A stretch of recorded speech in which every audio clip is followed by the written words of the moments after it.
Dubai air শোতে প্রদর্শনীর সময় দুর্ঘটনার কবলে পড়ে ভারতের যুদ্ধবিমান তেজাস। 21 নভেম্বর স্থানীয় সময় দুপুর 2:10 কাছাকাছি সময়ে হিন্দুস্তান এরোনটিক্স লিমিটেডের তৈরি এই দেশীয় জেট বিমানটি আচমকা মাটিতে আছড়ে পড়ে বিধ্বস্ত হয়। এতে প্রাণ হারান বিমানের পাইলট। দুর্ঘটনার ভিডিওটি দ্রুত ছড়িয়ে পড়ে সামাজিক যোগাযোগ মাধ্যমে, যেখানে দেখা যায় তেজাস দ্রুত গতিতে অবতরণ করার সময় মাটিতে আঘাত হানলে সেটি বিস্ফোরিত হয়ে যায়।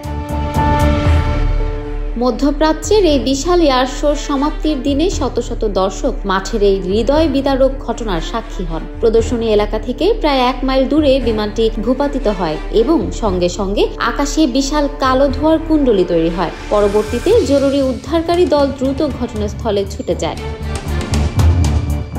ভারতীয় বিমান বাহিনীর প্রকাশিত এক বিবৃতিতে জানানো হয়, দুর্ঘটনার সঠিক কারণ উদ্ঘাটনের জন্য একটি তদন্ত কমিটি গঠন করা হয়েছে।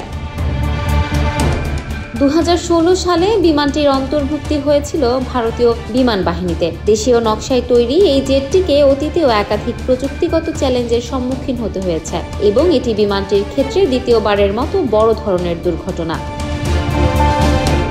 2 বছর অন্তর আয়োজিত দুবাই এয়ার শোতে এবার 2000-এরও বেশি প্রদর্শক সংস্থা এবং 2 শতাধিক বিমান অংশ নিয়েছিল। তবে এই জমকালো আয়োজনের মাঝেই ভারতীয় বিমান বাহিনীর জন্য এক গভীর দুঃখজনক ঘটনা ঘটে গেল। Desk report, campus Times.